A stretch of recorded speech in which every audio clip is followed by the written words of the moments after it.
This is the almost 30-minute quiz show with Mark and David. Time to get your thinking caps on as we discuss Having a stroke with meat and two veg. who's been having trouble getting an election What's the worst thing that could possibly happen while you're doing your homework? and some unbelievable statistical listicle factoids for your edification. All that in almost 30 minutes. So, welcome to the almost 30-minute quiz, and when we say almost 30 minutes, we try and keep it under 30 minutes, which is why last week we managed 37 minutes. So the plan this week is to try and get it a little quicker and a little... Should I not whistle on the... Well, you can whistle on the microphone if you want to. Yeah, that's probably 4 people holding their eardrums at the moment. Anyway, how's your 2 weeks been since we last recorded? I moved house, so I'm half asleep and absolutely knackered. Congratulations. Was the house heavy to move? It was, but, you know, thank you very much for that thing with listicle, testicle and edification and trying to make me say that while I'm tired. Well, oh, I'm so sorry. I gave you coffee. Yeah, I might need more. What else have we got? We've still got the email. Which is almost 30 quiz, and it's written out properly, almost 30 quiz @gmail.com. And by episode 3, we might even have a post box, so you can send us letters, and within a year, we'll get your letter. We did get a letter of complaint, though. Well, it was more of an email. Who was that? What? Well, it was after our thing about florets and broccoli, and I'm suffering from florets. We did have a letter from the Tourette's Society complaining about that particular article. I'll read it to you. Dear almost 30-minute quiz, and at that point I need to stop because it's just a torrent of swear words. You're a bad man. And right. I've also been told not to mention Greta Thunberg this week.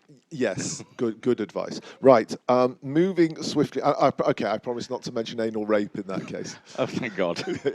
Are you sitting comfortably? Then let's begin. Coming up in today's program, what we do is we pose a series of questions that we will actually answer, giving the real answer and then discussing, hopefully adding a little bit of wit. But what we want is for you to also try to guess the answers to these questions as well. So as we read out 5 questions this week, which we're going to do right now. We've got 5. We've gone down. What we want you to do is maybe hit the pause button, think about the answer, maybe write it down and see how your answer matches up with our answers. And remember to press play again afterwards. Don't just pause and go away and go and listen to something else. Yeah, fair enough. Fair enough. Okay, Mark, you start with question number 1. Question number 1. Which Prime Minister accused of a coup this week has in reality lost control of Parliament? Question number 2. Who is healthier, a good living vegan or an old-fashioned carnivore? Question 3. According to a YouGov poll in 2018, which is the most boring sport? Question 4. In which town was Fawlty Towers based? And finally, question 5. How many US states still have the electric chair as a death penalty option? And we'll come back discussing all of those in detail and, of course, the answers after this drum roll. Unbelievably, after we actually recorded 3.5 minutes, Mark insisted that I went and made him another cup of coffee. That's why you got the drum roll, folks. So, Mark, over to you. A very quick cup of coffee. Is it okay? No, but I'll drink it because there's no other coffee on offer. I'm not. I did want a cappuccino, but I only have decaf. Yeah, is that decaf? No, that's granulated, caffeinated, but it's naff. So if it'll keep me awake for another 22 minutes. Exactly. Okay. Question number 1. David, which Prime Minister accused of a coup this week has in reality lost control of Parliament? Okay, so I know the answer to this because it's been the main story pretty much around the world. Pol Pot. It's even knocked Donald Trump off the headlines, which is quite remarkable. The UK is in absolute disarray, at least politically. As you and I have been discussing over the last couple of the weeks, the British currency, the pound, it's not in free fall, but it's losing weight the whole time, even against the dollar, which is not exactly the strongest currency in the world. And 3 years on from a referendum, when the British people voted to leave the European Union, and 3 years later, we're no closer to being there. If not further away. Okay, so Over to you. Yeah, like you say, in 2016, Prime Minister at the time, David Cameron, had promised a referendum on remaining in the European Union. He went into an election in 2015, and he thought that this would be a vote winner, and he won a Conservative majority, I think, for the first time since 1992. So it was an effective tactic. And he carried out his promise, which is rare in politics, to have a referendum. He campaigned not to leave the European Union. His close friend, Boris Johnson, decided to campaign against, and Michael Gove as well, who was another ally of David Cameron. So most of the parties split down remain or leave. There wasn't one party that said leave and one party that said remain. Out of the big parties, the smaller parties, like the Scottish National Party and the Liberals, mainly went for remain.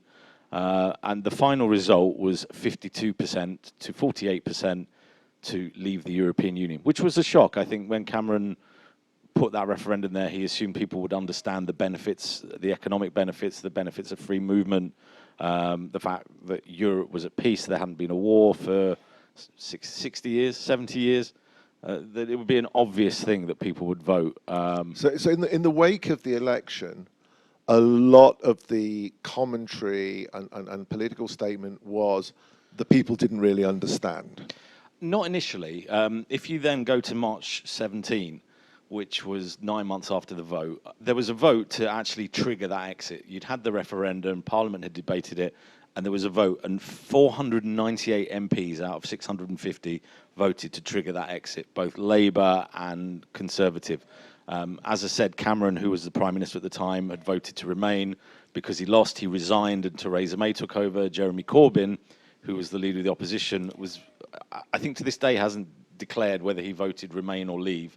The suspicion is that he voted leave, and most of his cabinet had voted leave because, as very left-wing socialists, they believe that the European Union is a big bankers' conspiracy, and it's better to be out of there.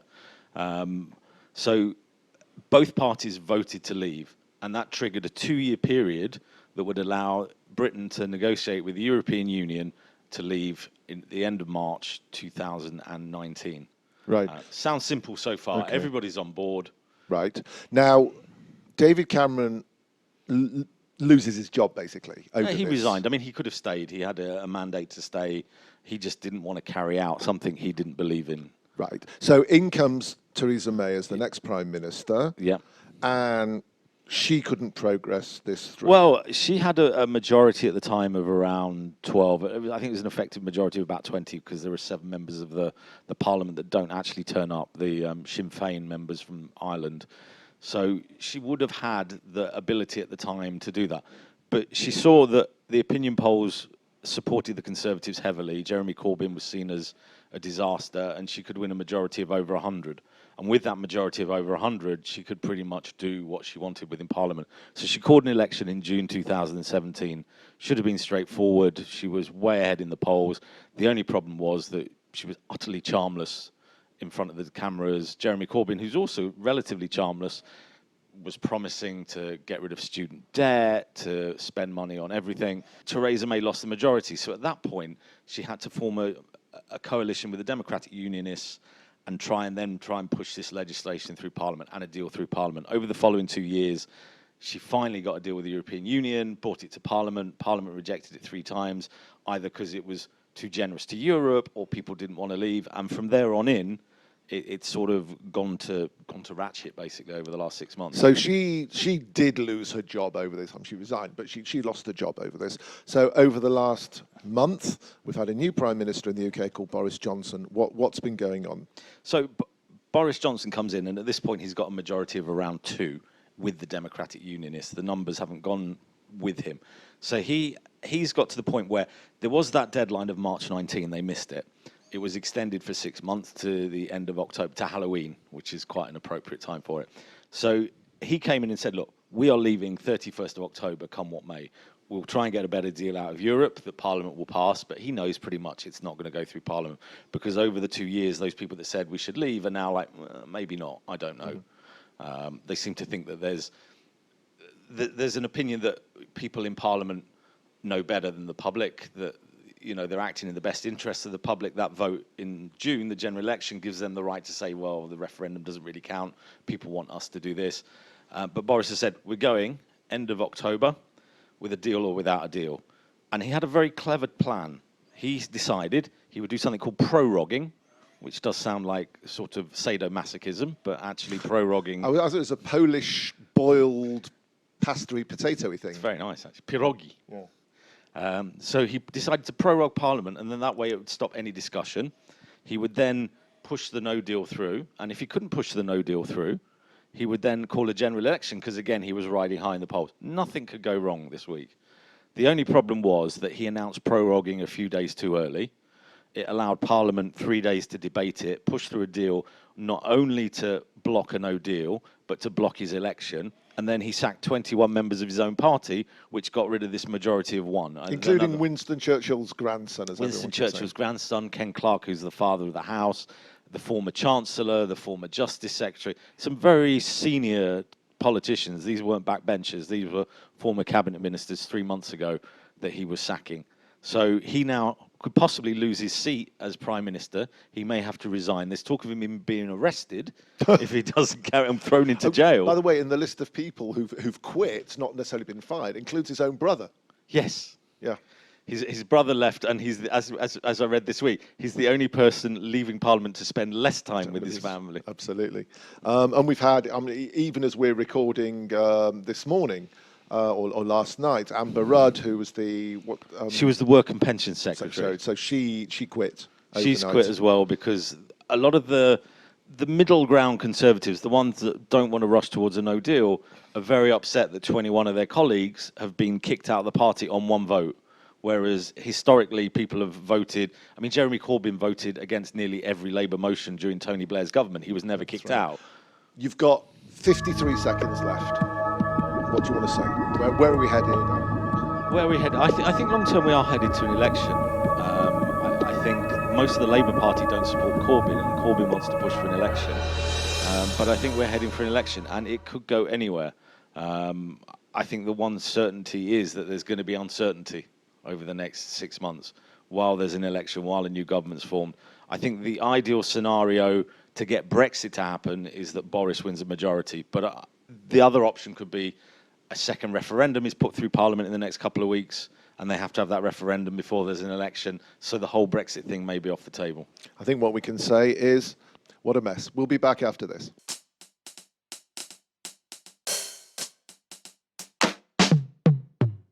Ahoy there, listeners. Welcome back to the almost 30-minute quiz show with Mark. Hello. And myself, David. Mark, question for you. In your opinion, who's healthier? Sort of vegan, healthy living, enjoys life, looks after themselves. So who's healthier? And you use the word healthy living there, just to steer me one way. No. Okay, healthy living, or the type of person who would eat steak and so on, and just old-fashioned food, perhaps enjoy chips and so on. It's actually an unfair question, and we'll get on to the why India in a minute. is the answer. The answer is India. Why do you say India? Because the original question was which country has the most vegetarians. But anyway, having eaten lots of lovely steak at a barbecue for a friend's birthday on Thursday night, and taking a look in the mirror, the answer is definitely not carnivores. You would think it's vegetarians because the reduced fat, grease from burgers, certainly better for the environment because we're not raising all these cows and killing them. That would be the general perception. A vegetarian lives a much calmer, healthier life. Okay, so my question, the way I worded it, wasn't really fair because I was making it very subjective rather than objective. Because, like as you said, I was saying healthy living as opposed to somebody who eats steak and whatever. I'm sure anybody listening to that was thinking, oh, somebody sitting at a table, never getting up, never doing exercise. Which is why are you always bringing me into it? Which is a very interesting point because I don't know to what extent that was discussed by the scientists who came up with the following pieces of information. This is something that just appeared in the British Medical Journal, which is one of the most revered medical journals out there. Research was done by it's called the EPIC Oxford Study, which was a major long-term research project looking at diet and health. And they tried to split up their test audience, their subjects, between meat eaters and, on the other hand, vegetarians, vegans, and pescatarians, pescatarians being folks who eat fish but not meat. And for the benefit of listeners, you're a vegetarian, I am. and I'm a meat eater. And you are, exactly. I'm a vegan when I'm not eating cheese and milk and eggs. I'm a vegetarian when I'm asleep. Exactly. So 48,000 people in this study. That's a serious number of people. It was done over a number of years. They were recruited between... Thank you. They were recruited between 1993 and 2001. Of those 48,000, 16,000 were vegetarian or vegan, 7,500 were pescatarians. Here's the two key facts that come out of all of that. The vegetarians and vegans and pescatarians had 10 fewer cases of heart disease per 1,000 people, so they get fewer heart attacks, but 3 more strokes per 1,000 people compared with meat eaters. I've not gone through the whole of the report because it's a massive medical report and I don't have the knowledge. But on the surface statistics, the heart disease, I guess, makes sense for the reasons that you outlined. But the stroke's very interesting. Yeah, I'm wondering what that is. I mean, do we know what the cause of a stroke is? It's to do with blood flow, isn't it? It's blood not getting to your brain, isn't it? So, yeah. So what would cause that? Would it be maybe a lack of a certain vitamin or something that gets the blood flowing, a lack of iron? I mean, there's nothing wrong, obviously, with vegetarianism. It's people's free choice. But, vegetarian and veganism, you're taking certain things out of your diet. What you have to do is obviously try and find the right balance. Right. Certainly with veganism, you're missing out on calcium, milk, eggs. It's very, very difficult to maintain that balance, especially if you don't want to take supplements. Yeah. So there is something known as the Eat Well Guide, and with this we'll have to finish. What does it taste like? It sets out the balance of food that you need, whether you are vegetarian or meat eater or whatever. And these are the 5 points. Eat at least 5 portions of fruit and vegetables a day. That's general advice for everybody. Exactly. This is all general advice for everyone. Base meals around high fiber, starchy foods such as potatoes, chips, bread, rice, or pasta. Bread and gravy and chips, lovely. Don't forget protein from lean meat, fish, seafood, pulses, tofu, or unsalted nuts. Include dairy or dairy alternatives. Foods high in fat, sugars, or salt should be eaten less often and in small amounts. And if you are a vegetarian or a vegan, can I strongly recommend that you take a B12 supplement of one sort or another? Oh, I take a B supplement. A B supplement? Yeah, it's B complex or something, so I think it's got all the Bs. I was going to say, in your case, it would be behave. Obese. Now to question 3. David, according to a YouGov poll in 2018, which is the most boring sport? Okay, I have no idea. I know you've got a list of 10. This is our listicle, obviously. Our listicle means like a list. And an article yes, put together. Very good. Into a listicle, which rhymes with? As opposed to a quiz, which is a test, an article, and put test and article together and you get... Ask test. Ask article. Testicle. I can't do that. Ask test.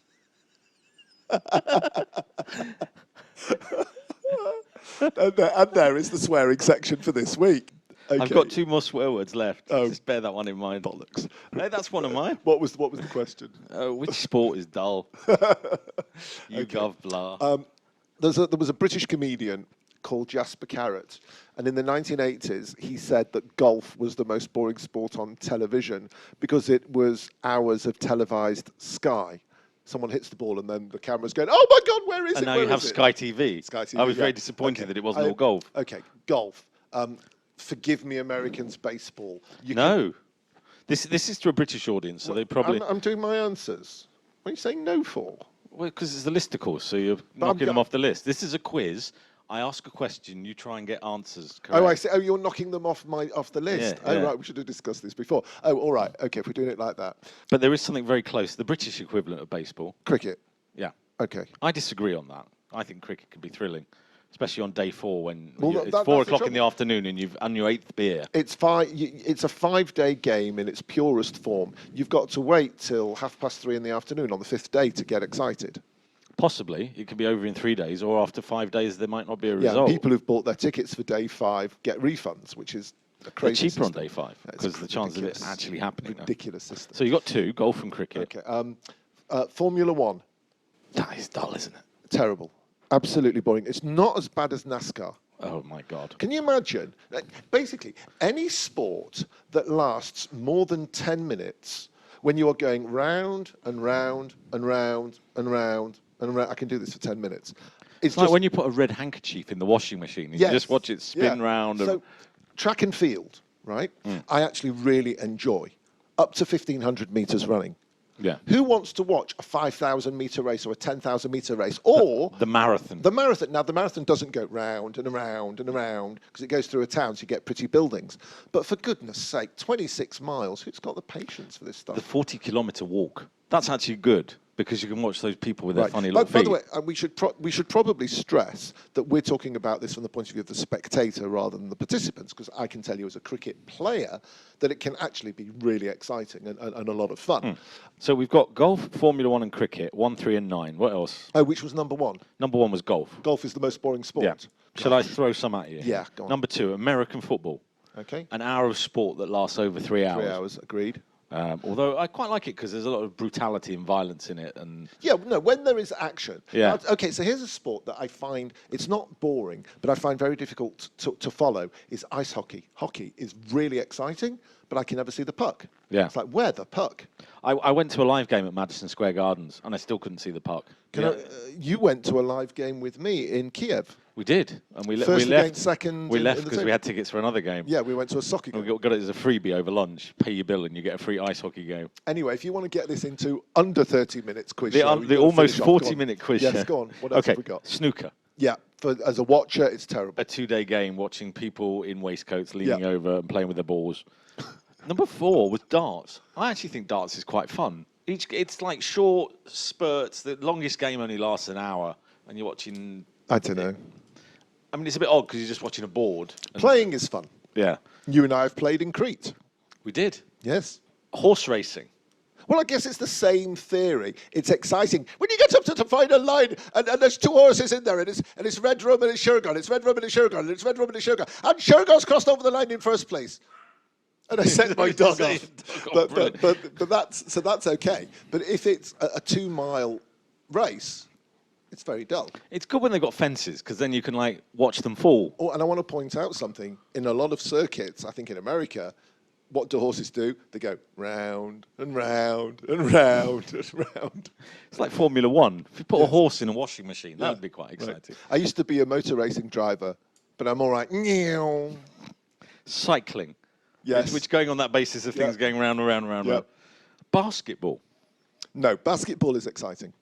It is, but there's just an element of back and forth and back and forth. Okay. It's not like football where you get like 2 goals in 90 minutes. Here it's like dunk, dunk, dunk, dunk. Okay. And last one, and I find this one fascinating that it's in there, boxing. I hate boxing, but it's certainly not dull. Yeah. That's very interesting. Okay, that's our top 10 listicle for this week.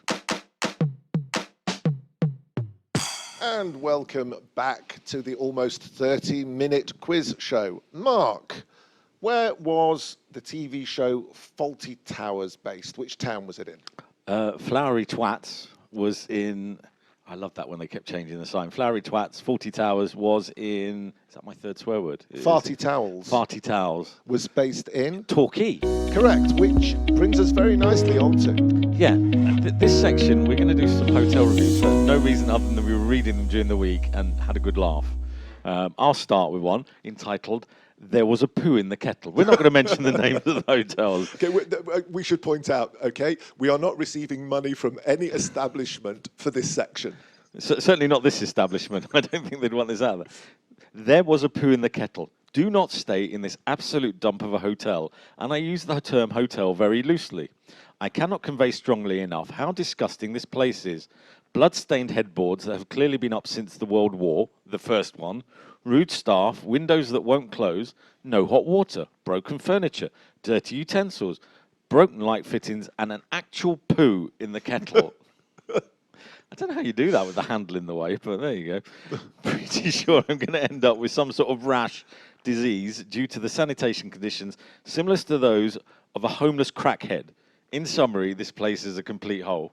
So I'll be booking there next week then. But I have to point out, while it got the lowest possible rating in most of the categories, for location it got 3 out of 5. Well, you'd be out seeing the location a lot more with that sort of review. Okay, so the one that I've chosen for this section is a hotel in Birmingham in the UK. Awful, dead bodies found in the bath and blood-stained walls. This hotel is awful. When you walk into the check-in desk, the stench really does hit you. The smell of poo and urine inflated my nose. I got to my room, and the room number was clearly written on by a 2-year-old girl with a Sharpie. I entered the room, and the windows were blood-stained and couldn't close. There seems to be a blood theme to all of these. This is how you get a bad review. Don't remove the blood of the previous dead person. They were jammed. You didn't even get a key card. It's a key that smelled like poo. I looked out of the window. Who's the key? I looked out of the window at about 3 a.m. and heard strange noises coming from the cupboard. The cupboard was outside the window. I did. I turned on the lights, examined the cupboard with closer inspection, but nothing was there, just the smell of mouldy onions and cheese and urine. On the desk came a telly that had a crack on its screen and only showed BBC Look North in Chinese. There was a bottle of urine, U-R-I-N-G, yes, in the wardrobe that the shoddy little cleaners forgot to clean up. There's also blood stains in the shape of a human hand in the bath. I looked in the cupboard underneath the sink in the bathroom, and there was a blood-stained knife. I think God be making this up. Is it called the Bates Motel? The beds were like sleeping on a pile of stinky pebbles. Smell of poo. That had been put on an anvil. I'd rather have steeped in my Mercedes. This hotel is really awful, and absolutely do not recommend it to anyone, even if you're homeless. I'm not sure I can. Okay, this one's grim up north. Where do I start? Well, positives, I think. Next to the #1 bingo hall in Blackpool, Las Vegas. And I'm afraid that's where the fun ends in this place. Step throughout the door to a wall of smell. We came with the money agreed, and he asked for £20 each for a deposit. Needless to say, we are 16 big fellas, and we did not agree to his demands. Anyway, we were a group of lads on a stag, so it would take more than a bad smell to put us off. Me and 3 other boys, this is great just for the English, me and 3 other boys were put in a room for 4 people, which consisted of a bunk bed and a double. So it looks like me and me mate were spooning for the weekend. Carpet was filthy as dirty den, and the gippers exposed. Sink was coming off the wall, and the wall was covered with blood and sick. Looking through the doors, there was evidence of drug taking with empty bags covered in a white substance. Having only seen drugs on the telly, I presume that this was what it was. I made a complaint about this. He said sorry, and if I wanted any drugs, he could make a call. Having had a long drive, I decided to take a shower. I managed to get a cold trickle out of the hose. I think we're still talking about the shower, not enough to wash my hair. For this, I had to get on my knees and place my head under the taps. Having not realized the lock was broken, I turned around to find the owner staring at me, smiling. I swore at him and he ran out. As I came out, he was at the bottom of the stairs. He shouted up saying I was a big boy, both in body and girth. He then went off and offered me drugs again, but steroids this time. I said, I don't do steroids. It's 5 hours in the gym each day. It's what? 5 hours in the gym each day that keep me like this. In my friend's room, the wallpaper was coming off the walls and looked like it had been burnt. The lock was broken on his door and everything was broken. Anyway, we went out, and to give it its dues, it's close to everything. And we made sure we got hammered so we'd be able to sleep. Absolutely brilliant. I don't know where you go from there, but I'm going to ask you a question, and with this, we will close this week's edition. What's the worst thing that could possibly happen to you while you're doing your homework? Realising that I left school 31 years ago, and my homework's going to be slightly late. Yeah, but people do homework when they're older. That's a good answer. But the headline that I found, which is from a Shanghai newspaper, so forgive me, my Chinese, reads, "Computer electrocutes sweaty student." Was it in a hotel? It sounds like it, doesn't it? And it smelt of poo. I'll read it because it's three Was it lines near a long. kettle? It's three lines long. A college student was so worried about his expenses, he refused to turn on his air conditioner even when he noticed it was hot enough to overheat his computer. 20-year-old Wu, a student from Shanghai, decided instead to take off the computer case around his CPU to help it cool off. His sweaty legs came into contact with the computer's wiring and electrocuted him. Medical examiners found bruises on his legs and blood in his nostrils, confirming death by electrocution. So what's the message out of all of that? Make sure that you've got a cushion on the floor if you're going to sweat near your laptop because you don't want bruises on your legs. Fair point. And on that joyous, happy note, we end this week's edition of the show. Final message, Mark? We never mentioned bar. Well done. And we did get in our quota of swearing. I thought we were one short. No, we're not going to finish on a swear word. Oh, bollocks.